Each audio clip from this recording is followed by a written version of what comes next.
Ồ, đã tuôn bằng luôn. Tôi chỉ muốn lần có nhiều được con gì sao?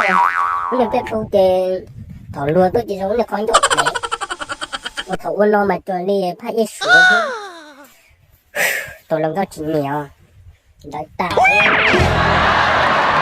Tôi có việc luôn chia sẻ lục ổn là rồi. Tôi đã tuần được tiền.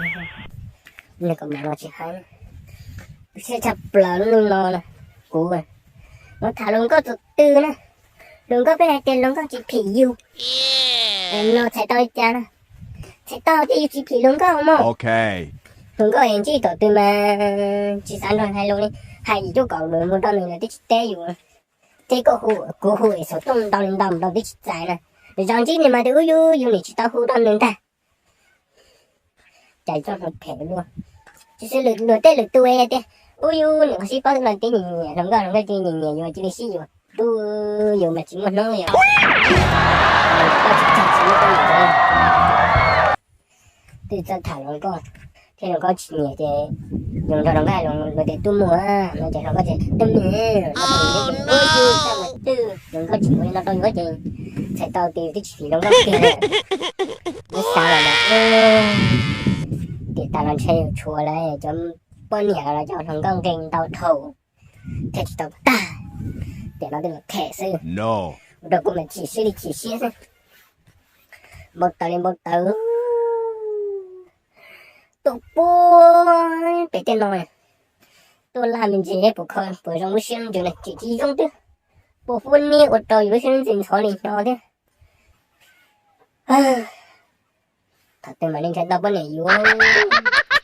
Đã từng bảo nó.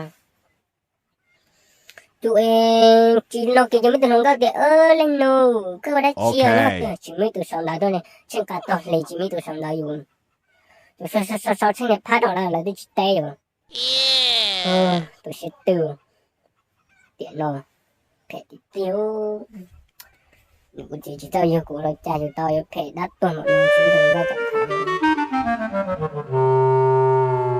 bây giờ thì chỉ hay lú chỉ sẽ được tiêu tôi đừng nói mà lo chỉ lên chưa lấy sắp luôn lên mà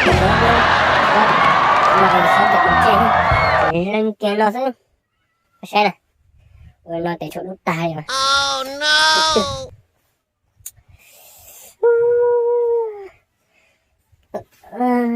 một bát tiêu chỉ một con này nó kia mình được tem mình sẽ tàu rồi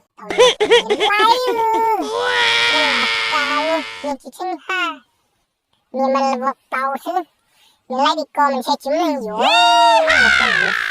sao dùng trong bền luôn hay là khó chịu con nữa bền luôn bền lại rồi bền luôn trong bền cơ thế mà sẽ tàu rồi